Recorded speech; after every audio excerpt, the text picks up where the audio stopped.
Vous vous souvenez, ça fait 2 semaines, nous sommes en train de parler sur l'influence du cœur. Amen. Amen. Pourquoi ce thème? Ce thème nous prépare à beaucoup de choses. Je vous ai dit que le cœur de l'homme, c'est la seule chose qui est disputée entre Dieu et le diable. Quelqu'un a compris? Oui. Quelqu'un a compris? Oui. Nous disons ceci. Le cœur de l'homme, c'est l'organe ou c'est la partie la plus disputée par Dieu et le diable.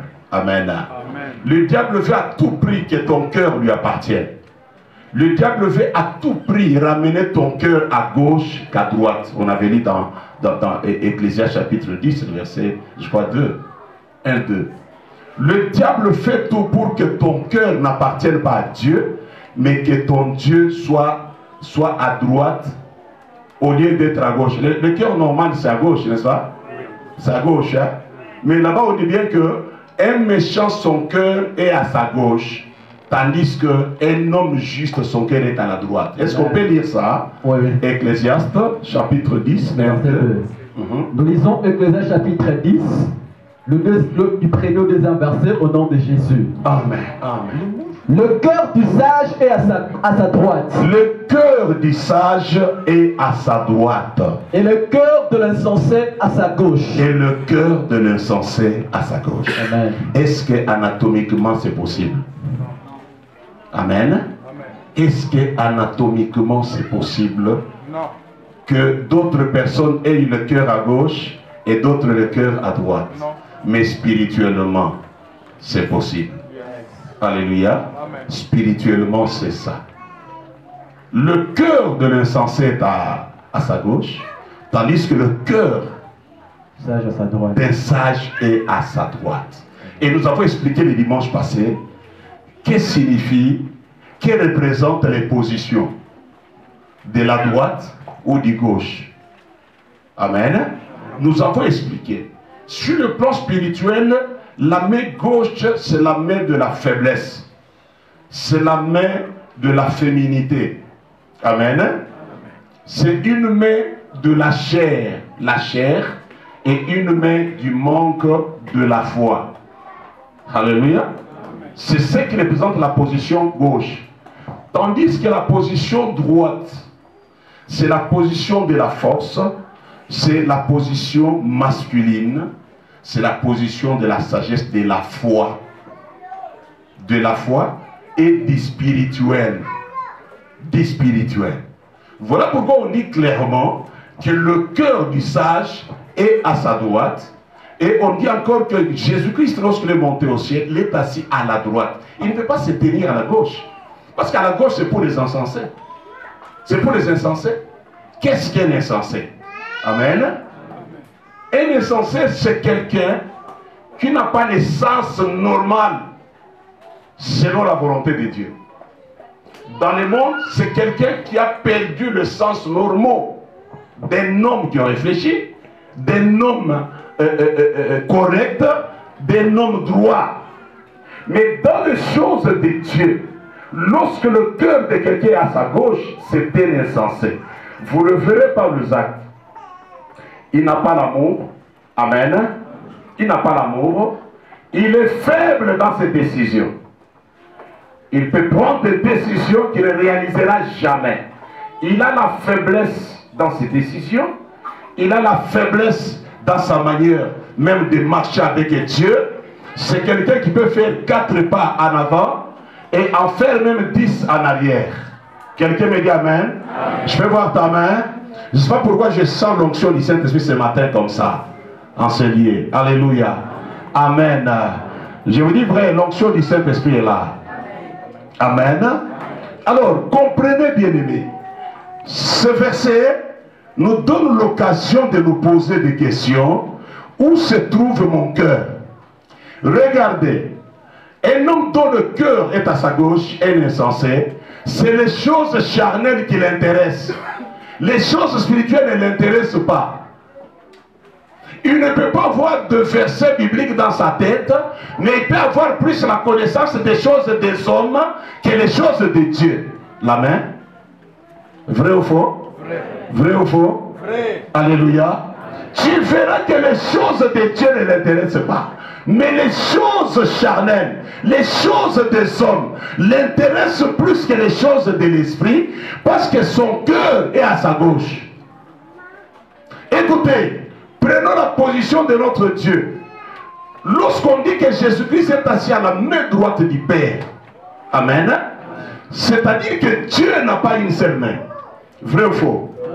Quand on détermine qu'il est à la droite, si Dieu n'avait qu'une seule main, on ne déterminerait jamais que Jésus est à la droite. Amen. Quand on dit à la droite, parce que nous sommes créés à son image. Si nous sommes créés à l'image de Dieu, de la même manière que nous avons la main droite et la main gauche, c'est-à-dire Dieu aussi a la main droite et la main gauche. Quelqu'un peut me dire amen? Alors nous comprenons, si Jésus-Christ est à la droite du Père, maintenant à la gauche qui est là, nous avons déjà répondu à cette question plusieurs années. Celui qui est à la gauche de Dieu, c'est Satan. C'est le diable. Il est le ministre de Dieu pour ceux-là qui ont aussi le cœur à leur gauche. Ils seront dominés. C'est lui le chef de tous ceux-là dont le cœur est à la gauche. Quelqu'un me dit encore amen? Quelqu'un me dit encore amen? Alors, Jésus-Christ, comme il est à la droite du Père, il est le chef. Il est le Dieu de tous ceux-là qui sont assis à la droite du Père. C'est dont le cœur est à la droite. Entre les deux, il y a un écart. Entre les deux cœurs, les deux positions. Voilà pourquoi, bien-aimé, celui dont le cœur est à sa gauche, il aime plus le monde que Dieu. Écoutez, Jésus-Christ dit un jour, reproche à ses disciples. Il dit, écoutez, vous êtes allés dans le désert. Parce qu'ils étaient partis voir un pasteur. Le pasteur qui était là, un prédicateur, son nom s'appelait Jean-Baptiste. Mais quand ils sont arrivés, au lieu d'écouter la parole de Dieu, les gens sont allés pour voir quoi? Répondez-moi. La Bible dit les gens sont allés pour aller voir les roseaux qui bougeaient. Ils sont allés voir d'autres choses qui n'étaient pas importantes que les choses de Dieu. Leur cœur était à la gauche. C'est ainsi que vous allez voir. Lorsque c'est le temps de culte et qu'il y a un match de football, quelqu'un préférera aller voir le match qu'entrer à l'église. Déjà, vous comprenez que la personne, son cœur est à sa gauche. Il privilégie les choses charnelles, les choses du monde, plus que les choses de l'esprit. Je vous donne un exemple. La plupart des gens qui sont spécialisés dans les calomnies et dans la médisance, suivez bien, leur cœur est à la gauche, n'est pas à droite. Bien aimé, où se trouve ton cœur? Voilà ce que nous avons parlé pendant 2 semaines. Il y a des gens qui prennent cela à la légère. Ne prends pas à la légère tout ce que nous faisons dans la voie du Seigneur.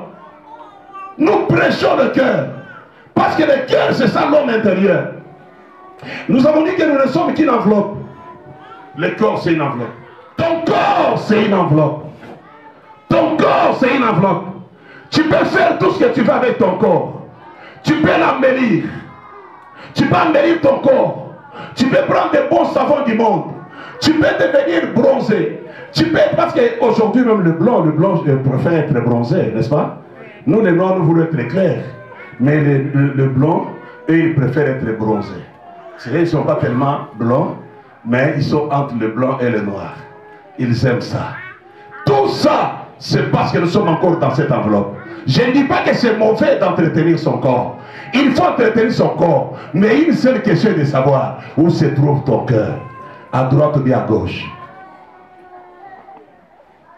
Celui qui comprend que le corps, nous pouvons tout faire pour le corps. Nous pouvons embellir le corps. Nous pouvons l'habiller. Nous pouvons tout faire. Mais ce corps, les jours où celui qui est à l'intérieur sort, ce corps devient sans valeur. Amen. Amen. Ce corps devient sans valeur. Quels que soient les parfums que nous pouvons lui donner. Le maquillage, toutes les choses que nous pouvons faire. Que je ne condamne pas. Mais tu dois comprendre que un jour, tu vas sortir de cette enveloppe. On sort de l'enveloppe. Et quand on sort de l'enveloppe, cette enveloppe ici, elle devient ce qu'on appelle inerte. Dans 2 jours, il commence à appuyer. 2 jours, ton corps là, les gens auront difficile à supporter ta présence. Même pas ton mari, même pas toi, ta femme.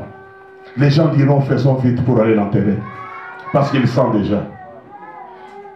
Les gens diront faisons vite pour aller l'enterrer. Parce qu'il ne doit pas faire encore 3 jours, 4 jours. Tu seras ennuyant. Tu vas ennuyer les gens. C'est pourquoi ce qu'il faut préparer. Je vous ai dit dans le livre de Proverbes, il est dit, garde bien ton cœur plus que toute autre chose. Amen. Tu n'as pas compris.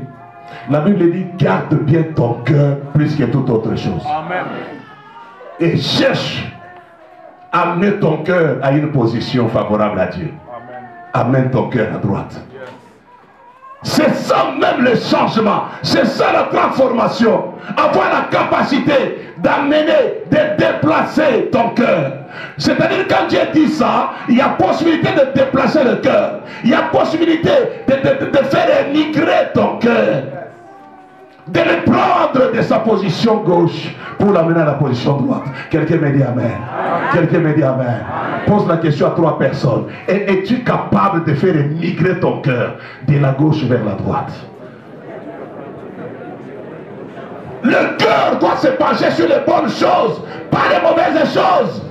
Oh mon Dieu. Je me sens ces derniers temps, je sens que j'ai besoin d'organiser une conférence des femmes de pasteurs, des femmes de serviteurs. Beaucoup de femmes de serviteurs de Dieu, leur cœur est à la gauche. Les choses de l'esprit n'en ont pas. Ils connaissent beaucoup les problèmes des hommes que les problèmes de Dieu. Olewako. Olewako. Olewako. Vous connaissez les Swahili? Quand on dit Olewako, c'est-à-dire quoi? Malheur à toi. Malheur à toi. Si ton cœur est à la gauche. Quand tu entres à l'église, change ton cœur. Intéresse-toi à adorer le Seigneur, à louer le Seigneur, à prier le Seigneur, à écouter la parole. Aime la parole. Ne regarde pas des choses qui ne donnent pas la vie. Ne t'intéresse pas seulement des choses qui ne donnent pas la vie. Ça ne te donnera pas la vie. L'église, c'est un restaurant là où nous venons manger la parole du Seigneur. Les problèmes des hommes, ça ne te donnera rien. Émigre. Fais migrer ton cœur. L'émigration. Vous connaissez les termes, non? Le mot émigrer. Le verbe, hein? ça devient verbe. Émigrer, ça devient verbe. Vous voyez ça?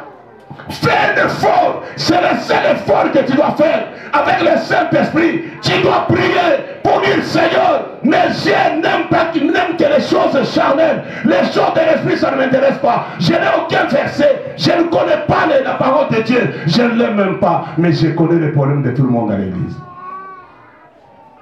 Où est-ce que tu iras s'il y a l'enlèvement aujourd'hui?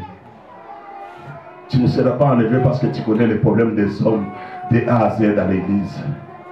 Mais tu seras enlevé et sauvé parce que tu as fait émigrer ton cœur. Tu l'as pris de la gauche vers la droite pour se pencher vers les choses de Dieu, la volonté de Dieu, les choses que Dieu aime, la parole. Alléluia. Dans le cœur, nous avons lu l'autre semaine qu'il y a la méchanceté, il y a le meurtre. Combien de personnes ont la sorcellerie, mais ils cachent tellement. Je ne vais pas parler qu'ils sont sorciers, mais vous verrez par le fruit. Les fruits de la sorcellerie, c'est la haine et la rancune. Un homme qui a la sorcellerie a la haine et la rancune. Tu peux lui faire quelque chose, tu penses qu'il a oublié, il n'oubliera jamais. Nous prenons 1 Corinthiens chapitre 13, du 8e au 13e verset. On va lire. Nous lisons 1 Corinthiens chapitre 13, du 8e au 13e verset, au nom de Jésus. La charité ne périt jamais. Qui a une autre version?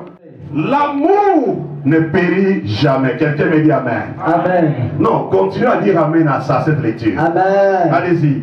Les prophéties seront abolies. Ah, les prophéties que tu aimes là seront abolies un jour. Yes. Il n'y aura pas de prophétie un jour. Amen.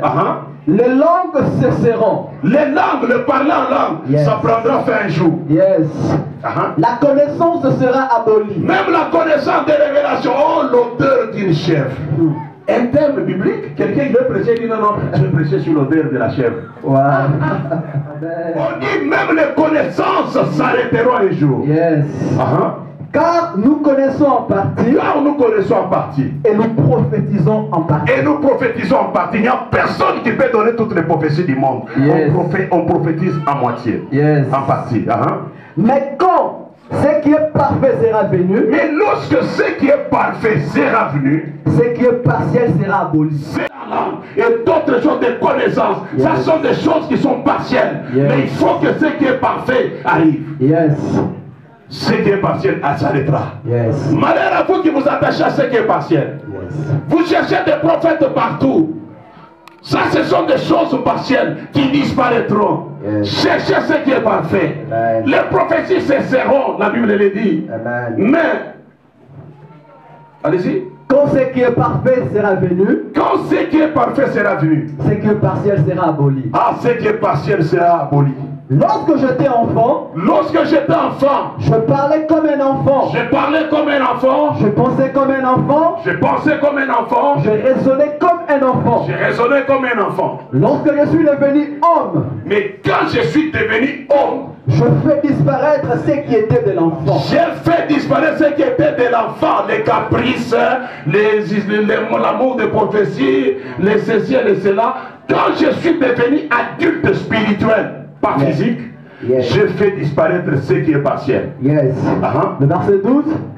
Aujourd'hui, nous voyons au moins d'un miroir. Nous voyons comme dans le miroir. D'une manière obscure. D'une manière obscure. Mais alors nous verrons face à face. Alors nous verrons face à face. Aujourd'hui, j'ai connu en partie. Aujourd'hui, je connais en partie. Mais alors, je connaîtrai comme j'étais connu. Je connaîtrai comme j'étais connu. Verset 13. Maintenant donc, ces trois choses demeurent. Ces trois choses demeurent. Yes. Ces trois choses demeurent. Amen. Quand on parle de demeurer, c'est-à-dire il y a des passagers. Yes. Il y a des choses passagères, yes. Mais il y a des choses qui demeurent. Amen. Nous allons nous attacher à ce qui demeure ou bien à ce qui est passager. Répondez-moi. À ce qui demeure. Voilà aujourd'hui le christianisme que nous avons. Les gens préfèrent le partiel que ce qui demeure. C'est dimanche, le 24. Tu dois noter cela. Tu dois grandir. Tu dois devenir un homme fait. Les prophéties cesseront. Les parler langue cesseront. Même les connaissances, le grand thème, ça prendra fin. Ça fait partie des choses qui seront abolies. Yeah. Mais il y a des choses qui demeurent. Amen. Je te répète qu'il y a des choses qui demeurent. Dieu veut que nous nous attachions à ce qui demeure, non à ce qui est partiel. Amen. À partir de ce matin, change ton cœur. Amen. Quelles sont ces trois choses qui demeurent? La foi, l'espérance, l'amour et l'amour. Mais la plus grande de ces choses, c'est l'amour. La plus grande de ces choses, la plus grande de ces choses, c'est l'amour. C'est l'amour. Voilà pourquoi j'ai commencé à vous enseigner sur le cœur. C'est vous préparer à recevoir l'amour. C'est préparer votre cœur à recevoir l'amour. Écoute bien aimé, l'influence du cœur, la bénédiction dépend de la qualité de ton cœur. Ça écrit. Ça écrit. Wow. La bénédiction dépend de l'état ou de la qualité de ton cœur. Ça note, Monique, je veux que tu écrives. Je vais voir cela sur ta story. Ça, je te le dis. Alléluia. J'ai dit ta bénédiction. Tu peux me dire amen? J'ai dit quoi? Ta bénédiction dépend de la qualité de ton cœur. Tu n'auras pas de problème avec moi. Tu n'auras pas de problème avec l'église. La bénédiction, le miracle, le changement de la vie dépendent de la qualité de ton cœur. Comment est la qualité de ton cœur? Le cœur attire ce qui est mauvais, tout comme le cœur peut attirer ce qui est bon. Voilà pourquoi on lui a dit que tu dégages des ondes négatives. Ça c'est dit. Je vous l'ai dit la fois passée, ce que j'ai entendu Léopold Mutombo dire. Dans sa cassette, il parlait dans l'école de ministère. Non, garde ça. Il dit même les collaborateurs, il faut savoir travailler avec des gens qui dégagent les ondes positives que les ondes négatives. Parce que ceux qui dégagent les ondes négatives, ils vont te ramener vers le bas. Il dit même dans le mariage, il faut épouser une femme qui dégage les ondes positives, qui est une femme qui dégage les ondes négatives, parce qu'il va te ramener vers le bas. Il ne t'aidera pas à évoluer, à avancer. Quelqu'un me dit amen? Amen. C'est pourquoi je répète que quand tu pleures, quand tu te demandes pourquoi tu n'es pas béni, quand le cœur est mauvais, ça va entraîner des ondes, ça va dégager des ondes négatives. Yes. Ça ne peut pas attirer la bénédiction. Voilà pourquoi tu as tout abandonné, tu as tout laissé. Tu ne pêches pas comme toi tu penses là. Mais le cœur, la qualité de ton cœur, si dans le cœur, il n'y a pas la plus grande chose. Il dit il y a des choses partielles, mais il y a des choses qui demeurent. Parmi les choses qui demeurent, il y a quoi? Il y a la foi, l'espérance et l'amour. Maintenant, il dit, parmi ces choses même qui demeurent, il y a une chose qui est plus grande, qui est un enfant, qui est au-dessus de toutes les choses. La chose là, c'est l'amour. C'est l'amour. Est-ce qu'on peut dire ensemble l'amour? Oh, l'onction du Saint-Esprit est là ce matin. Est-ce qu'on peut dire avec moi l'amour? L'amour. L'amour est plus grand. L'amour est plus grand que toutes les choses. Quand tu as amour, lorsque tu as l'amour, tu ne peux pas empoisonner. Tu ne peux pas tuer. Tu ne peux pas sorceller. Tu ne peux pas prendre la femme de quelqu'un. Tu ne peux pas voler. Tu ne peux pas haïr. Tu ne peux pas médire. Tu ne peux pas médire quelqu'un. Tu ne peux pas voler quelqu'un. Alléluia. Acclame le Seigneur. Asseyez-vous. Asseyez-vous. Asseyez-vous. Asseyez-vous. Asseyez-vous. Voilà. Et ton cœur attirera. Un homme qui a l'amour, il est impossible qu'on le détruise. Oh mon Dieu. Je te dis, un cœur rempli d'amour, il est impossible qu'on te détruise. Même pas les sorciers. Ils sont incapables de détruire un homme qui a un cœur rempli d'amour. Parce que l'amour, c'est ça Dieu. L'amour, c'est ça Dieu. C'est quoi nous ici? Nous ici.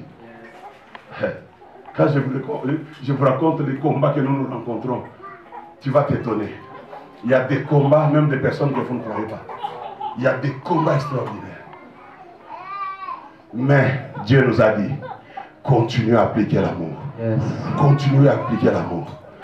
Tant que vous êtes dans l'amour, personne ne vous détruira. Amen. Alléluia. Amen. Attention, même la foi, quand nous parlons de la foi, nous devons faire attention. Même quand nous parlons de la foi, nous allons lire. Prenons Corinthiens chapitre 8.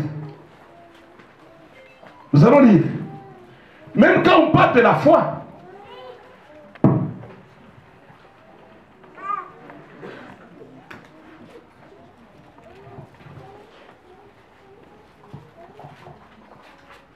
non, c'est Galates. Prenons Galates, s'il vous plaît. Galates 6, 5, le verset 6. Galates 6. Galates 5, 6.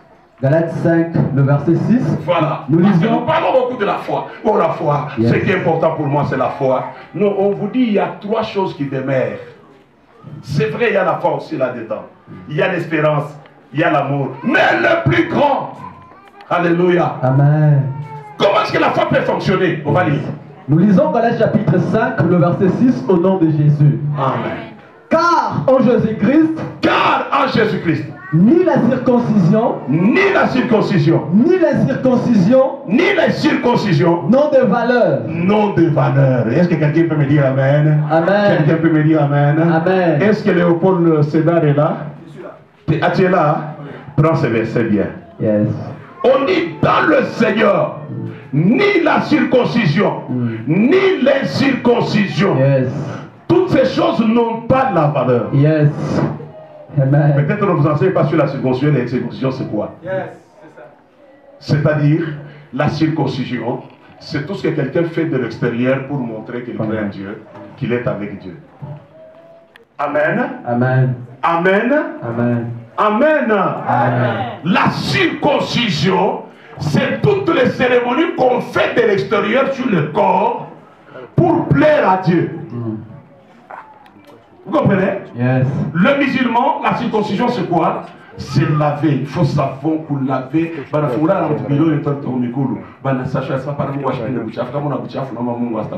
Faux! Faux! Prier à Dieu ou pas? Dieu refusera-t-il de vous écouter? Parce que vous n'êtes pas propre? Faux! C'est ça la religion. La religion, c'est la circoncision. C'est-à-dire tout effort qu'on fait charnellement pour plaire à Dieu. Notamment quand on dit que ça fait partie de la circoncision. Hein? Ça fait partie de la circoncision. Oh, mais nous, je vais faire le pantalon. Et tu continues comme moi, on va faire le pantalon. Donc, on est où? Gloire à Jésus. Ça fait partie des circoncisions. Toutes les règles qu'on peut appliquer sur l'homme extérieur pour dire que cet homme-là doit plaire à Dieu en pratiquant ces règles-là, ça n'a rien à voir. C'est ça la circoncision. Vous voyez ces choses? Oui. La circoncision, c'est lorsque Léopold nous dit non, il est écrit, un garçon ne peut pas laisser les cheveux blancs et non les cheveux longs. J'ai dit faux. Faux. Ça sont des circoncisions. Hier, nous étions là-bas avec mon épouse, nous allons voir les concours équestres. Les sauts des chevaux là-bas, de l'autre côté, sur Saint-Épique. Mais il faut voir les jeunes. Même les jeunes blancs et les autres là-bas, ils ont des chignons comme ça, les garçons. Dis-moi, tout ça aussi, Dieu est en train de regarder parce qu'on a fait des chignons, on a dit, on a Qatar. Toka, couleur la bien vite, ma circoncision. Ou un de mon malin, on va faire circoncision. Ce n'est pas de toi que je parle, ça ne parle à Dieu. Amen. Ah oui, oui, parce qu'il peut se sentir gêné que peut-être le milieu vers la scène. Non. Amen. La circoncision, c'est l'ensemble de règles que les gens pensent appliquer sur leur homme extérieur pour plaire à Dieu. Les mèches n'ont rien à voir avec l'onction du Saint-Esprit. Les mèches n'ont rien à voir avec le salut. Les mèches n'ont rien à voir. Que tu les portes ou que tu ne les portes pas, ça n'ajoute rien ou ça ne mettra sur rien. L'apôtre Paul a dit cela quelque part. Il a dit il y a des choses que même quand vous le faites, ça n'ajoute rien ou ça ne retranche rien. Amen.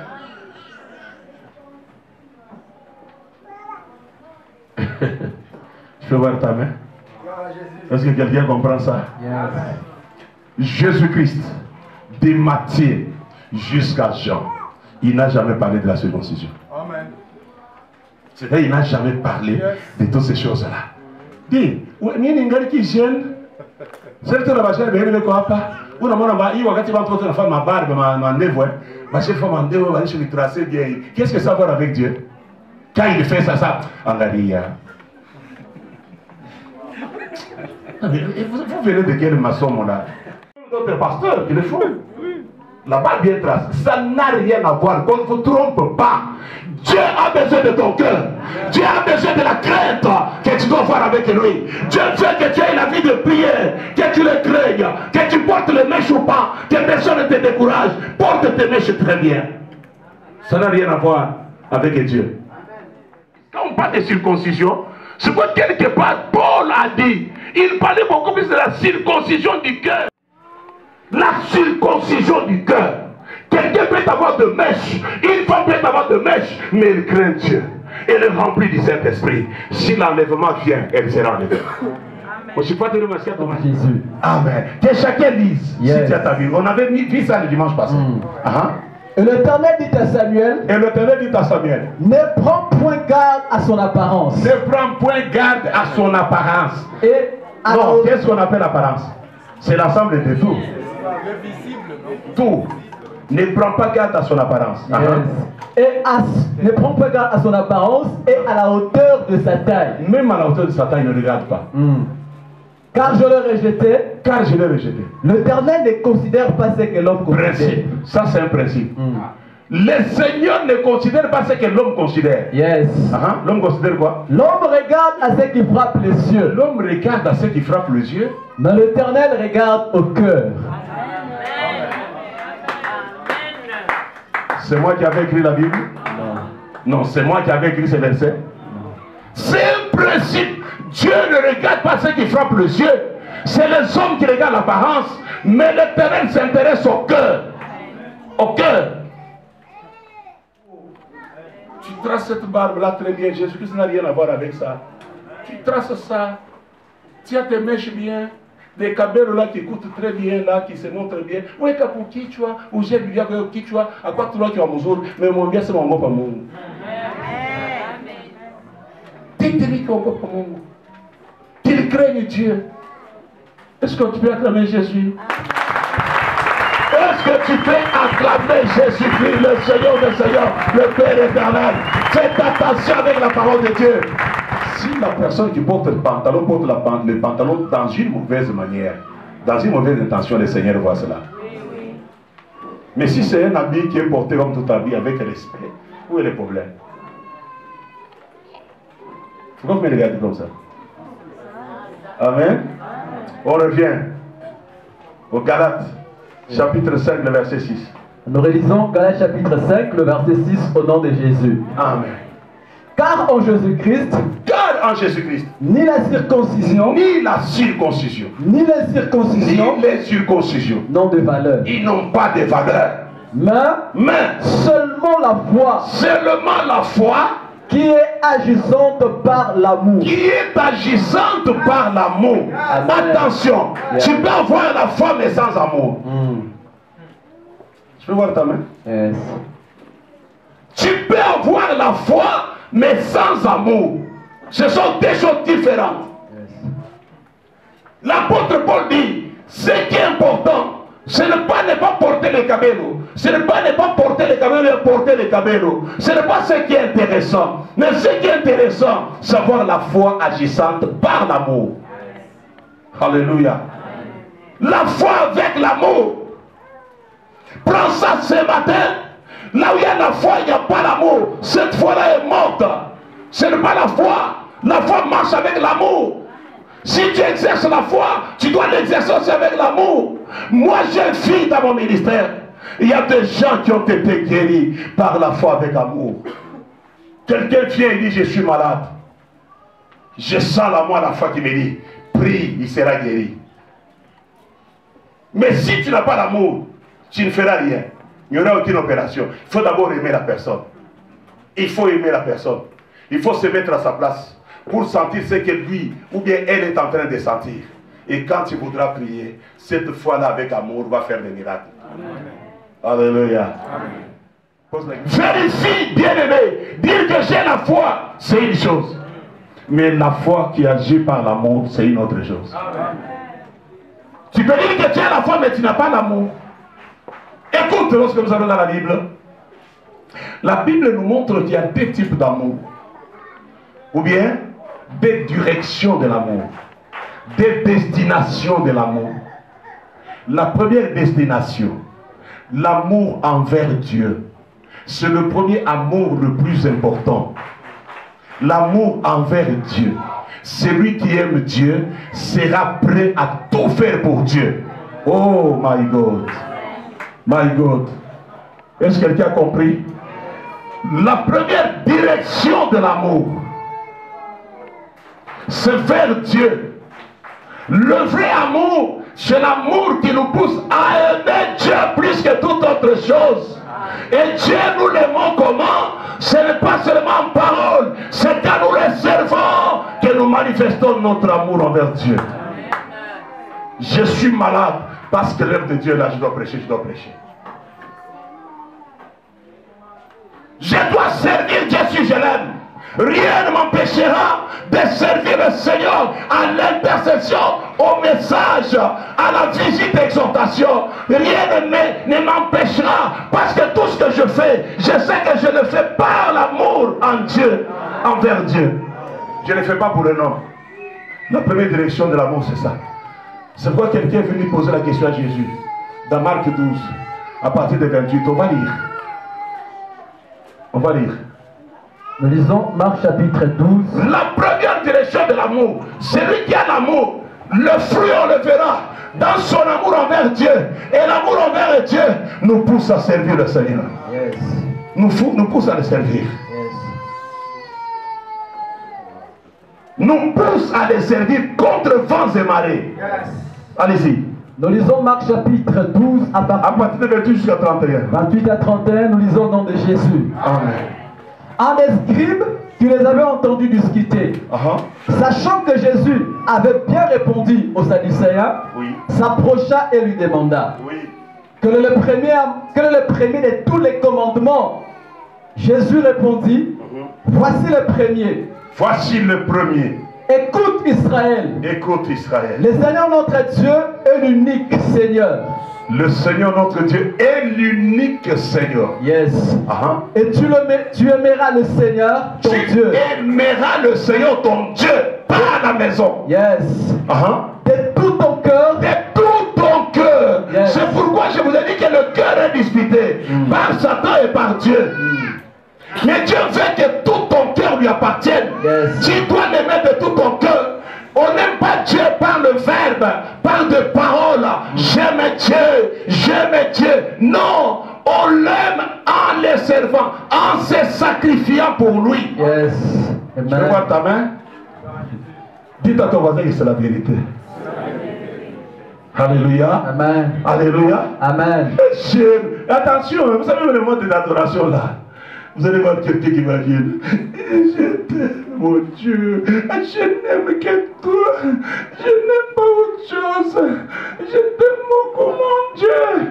Au moins, regardez tout check. Je vous parle à l'amour, à parler, tout à l'heure, c'est l'amour. L'amour, c'est les actes. L'amour, ce n'est pas quand on est là. On a changé dans ma langue. Aenda mukikasai, aenda mukikarunda, aenda mulika na sonje kupenda kwa Mungu bongo mensonge. L'amour qui n'a pas date. On dit que la foi doit agir par l'amour. Et l'amour, la première direction de l'amour, c'est Dieu.